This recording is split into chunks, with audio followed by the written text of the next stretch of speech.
Sejam bem-vindos ao 140 MBA. Hoje a gente vai gravar via Hangout com o advogado Luiz Eduardo Duarte e nós vamos falar sobre o processo mais complicado numa situação de investimento, o due diligence. Fica aí que a gente já volta. No processo de investimento, como eu já falei no episódio anterior, existe a etapa do due diligence. Due diligence é quando os advogados vão se conversar, o advogado do investidor e o advogado do empreendedor, da empresa que está recebendo investimento, eles vão conversar para saber se está tudo certo na empresa, se está tudo certo, inclusive com os investidores, se está tudo certo no processo de investimento e se tudo vai ser feito conforme os contratos vão ser estabelecidos e tal. A gente vai falar um pouco mais sobre isso agora, porque esse processo ele é muito delicado. Existem muitas coisas que podem fazer o due diligence não dar certo, que podem fazer você perder o seu investimento por conta de coisas que parecem detalhes, mas que são muito importantes para a segurança do investidor, e por isso ele pula fora. Para isso eu trouxe aqui meu amigo Luiz Eduardo Duarte, que é advogado, ele vai falar um pouco sobre o trabalho dele, e vai falar também como que acontece o due diligence, e como a gente faz o due diligence passar, ou como que a gente faz o due diligence acontecer, porque se você perder um processo de investimento, uma grana, 2 milhões, 5 milhões, 10 milhões de reais, por conta de coisas que parecem detalhes, você vai ficar muito puto. Então vamos ver como é que a gente faz para não passar por esse estresse. Beleza, Marco? Ah, Luiz, vamos lá, beleza? Cara, então, assim, mais ou menos o que você já falou no seu último vídeo, o due diligence ele vem geralmente depois do memorando de entendimento, né? E a gente interpreta na advocacia que ele funciona como uma espécie de uma radiografia da empresa para o investidor, tá? Para quem está começando a querer entender um pouco disso e tudo mais, tem muito portal que oferece indicações básicas, inclusive tem uma cartilha da BVCap que é muito boa mesmo, bem detalhada sobre o tema. Então, assim, para quem está empreendendo aí, quer aprender um pouquinho mais, pega para ela, ela é bem sucinta e direta nisso, tá? Da BVCap, B de bola, V de vaca. A BVCap. A BVCap, A de amor, B de bola, V de vaca, cap. Legal. Depois eu te mando o link lá, se for o caso, você postar no vídeo.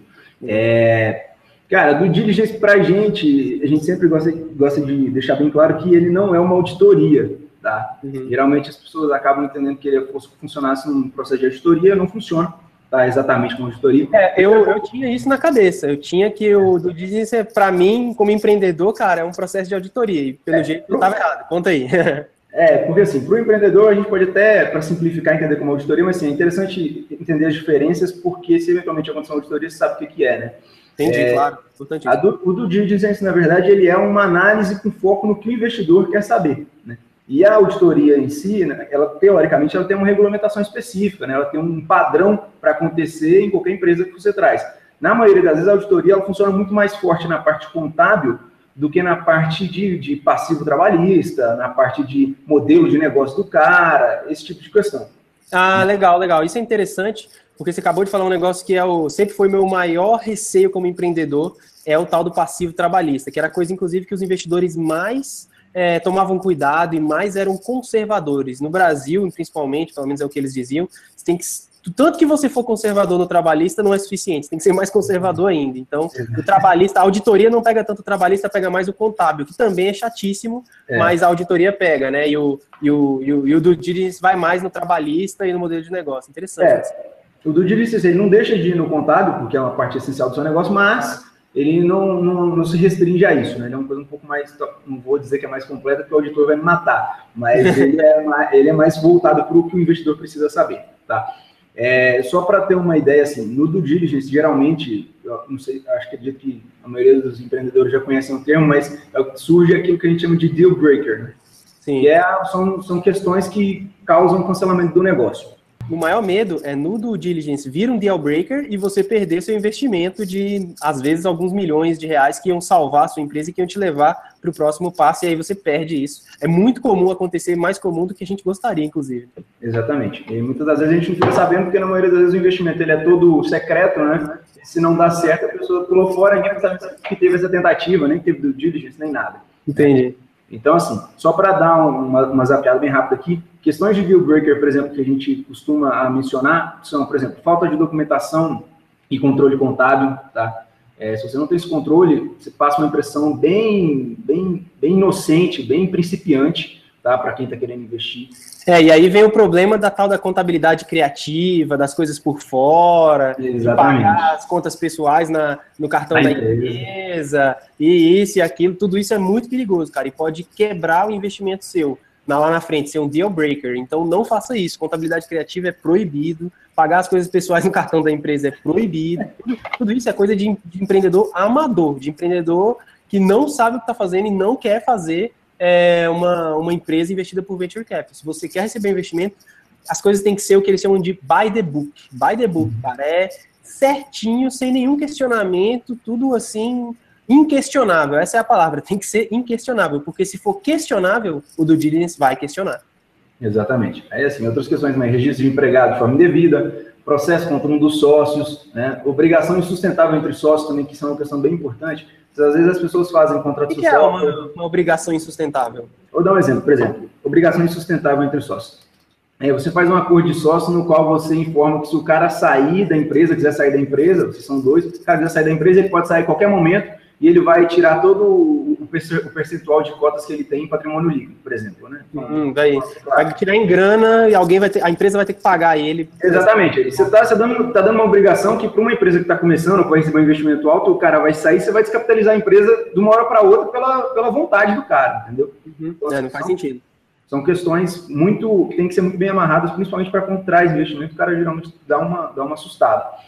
E outra coisa que eu estava até conversando com o pessoal que empreende aí de algum tempo e estava me passando um relato, e que a gente for parar para pensar é bem importante, é que quando você contrata uma empresa, você vai investir numa empresa, por exemplo, e essa empresa contrata de forma errada, muitas das vezes os custos dela diminuem bastante, então o produto ou o serviço dela consegue ser, digamos, bem mais competitivo que o mercado, né? Sim. Quando você entra com investimento e no due diligence, você vê que existe contratação indevida, por exemplo, e obriga o cara a regularizar aquilo, se eventualmente ele regularizar, o modelo de negócio dele pode morrer. Entendeu? Sim, é muito comum em agência de publicidade, muito comum em agência de publicidade.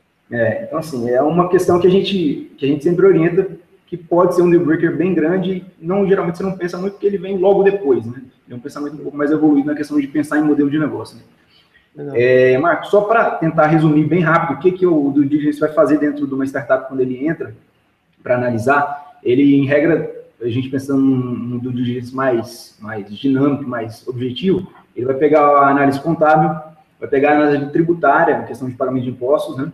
Vai pegar na análise de passivo trabalhista, de questão de contratação, vai pegar a análise de societário, como é que está a sociedade estruturada, e questão de governança também, e vai pegar a questão legal para ver o que ele tem de passivo em questão de quanto que o sócio tem de questão de dívida, o que a empresa tem de dívida em direito consumidor, se tem ação por questão de dano moral criada contra empresários ou contra qualquer outro tipo de pessoa, o que ela tem na justiça, além dessas questões dentro do modelo dela, entendeu? E agora uma outra coisa que está surgindo bastante mais inovadora, mas está surgindo, é a questão de análise do due diligence sobre anticorrupção. Tá? Maneiro, interessante. É interessante. E, assim, está começando a surgir bastante necessidade nesse nível, porque o Brasil, infelizmente, está passando por um momento complicado, né? E você entender, na due diligence, você entender como é que funcionam as atividades de contratação de serviços, de contratação de negócios da empresa, de produtos que a empresa compra para dentro dela, o que ela vende, como que ela faz isso e até onde que isso está aberto para receber, ter que fazer um pagamento por fora para funcionar, ou ter que fazer um recebimento por fora para funcionar bem, é uma questão do due diligence que está sendo trazida agora constantemente para análise. Inclusive, nesse modelo que eu falei para vocês, o pessoal menciona disso também. Tá? Interessante. Esse é bem importante de ter. E, assim, até para fechar naquela parte da pauta que você comentou aí, alguns itens são importantes para o empreendedor ter de bate-pronto aí, se eventualmente surgir um investidor. Tá? Legal, manda ver. Então, assim, tenha sempre contigo controle de fluxo de caixa, tá? Cash flow lá que o pessoal fala. Tenha sempre um EBITDA normatizado e normalizado, bem redondinho, para você saber exatamente quanto que a empresa teoricamente estaria valendo, né? Esse é um valuation bem simples de se olhar, tá? Um acompanhamento do endividamento da empresa também é muito importante de ter, tá? Se eventualmente a empresa tem empréstimo, para saber como é que está essas dívidas, quanto tempo que tem para pagar, a questão de saldo devedor e tudo mais, em que bancos que está ligado. Ter um total controle sobre a questão de contratos bem redigidos, tá? e atas de reunião de assembleia, quando for o caso, porque não sei se a empresa vai ser limitada com pouco sócio, ou ser limitada com muito sócio, se ela vai ser uma SA fechada, né? Se for SA, por exemplo, tem que ter assembleia sempre, se for limitada com grande sócio, vai ter que ter assembleia também, limitado com muito sócio, talvez não. E outra, por último, eu acho que no rol de coisas importantes que é para você se preocupar isso com o empreendedor, é na questão de analisar sistematicamente a questão de passivo tributário e trabalhista, tá? Sistematicamente. Acompanha sempre como é que está sendo feita a contratação na empresa, como é que está sendo feito o pagamento de imposto da empresa, junto com o contador, com o seu advogado, para você não abrir brecha para o passivo, tá? Porque, em regra, do diligência, ele entra na empresa para olhar o porquê, isso é bem resumido assim, mas vai entrar na empresa para olhar o porquê que o investidor vai investir aquele valor lá. E se não tem nada que justifique, ou ele abaixar o valor do investimento, ou ele aumentar o percentual do equity, tá? Então, assim, se eu encontro um passivo trabalhista de 100 mil reais, que o cara pode vir a entrar com a ação, eu posso muito bem chegar lá para o investidor e falar assim, olha, tem um passivo de 100 mil reais, você vai entrar com 1 milhão, se você entrar com pelo menos 920 mil, porque você está correndo um risco grande aqui de eventualmente ter que arcar com esse custo. Isso é uma coisa muito importante, porque mesmo que não seja deal breaker, mesmo que o investidor queira muito colocar a grana, pode ser que o due diligence recomende isso para ele. Por exemplo, você tem um passivo trabalhista, você contratou todo mundo como PJ na sua empresa, como PJ.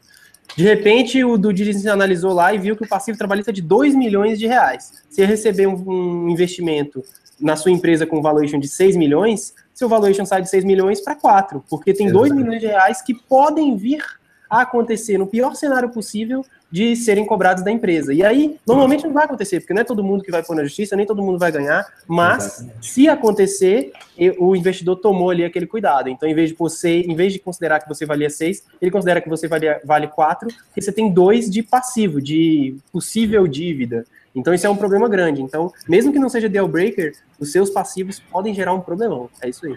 É isso mesmo. E assim, geralmente você acaba passando uma ideia meio de irregular, né, para o investidor. Não passa uma aparência muito bacana se você está bem complicado na questão de passivo trabalhista, né? Isso aí. Passa uma certa desconfiança, tá? Então, assim, basicamente a parte do diligência em termos para o empreendedor ter de preocupação seriam isso, tá? Legal. Óbvio que uma coisa ou outra vai acabar passando e a gente não está falando aqui, mas em regra é isso que ele tem que se ater bem focado no negócio dele. Tá. Beleza, valeu, Luiz Eduardo Duarte. Muito legal o episódio. Eu queria que você deixasse aí seus contatos e os serviços que você costuma prestar, como as pessoas falam com você, se elas precisarem de um advogado de startup. O cara é advogado especializado em startup, hein? E não atende só em Uberlândia, não, atende no Brasil inteiro. É isso aí. A gente está em Uberlândia, o escritório chama Nunes Duarte Maganha. O site do escritório, pessoal, é www.ndmadvogados.com.br. Se quiserem entrar lá para ver um pouquinho melhor o que a gente faz. Em regra, a gente faz assessoria total das startups para fazer o modelo de negócio rodar bem feito e seguro, tá? Juridicamente falando. Então, o que precisarem, pode procurar, pode me mandar e-mail, tanto faz, o e-mail luisduarte@ndmadvogados.com.br, tá joia? Valeu, obrigadão, Marco. Valeu, muito obrigado a você que ficou até esse ponto no vídeo. Lembre-se, inscreva-se no canal, dê o joinha, recomende para os seus amigos para que eu continue fazendo esses episódios regularmente. Estou conseguindo entrar aí com bastante frequência agora recentemente. Espero que vocês gostem, depende de vocês para que eu continue isso. Muito obrigado ao Hugo Severo pela edição de sempre, dessa vez tirando aqui do Hangout, colocando no canal direitinho, valeu. E até breve, lembre-se, esse episódio também está no iTunes, se você quiser só ouvir como áudio, e pode pegar lá no iTunes que está disponível como podcast, só você buscar por 140 MBA. Valeu e até mais.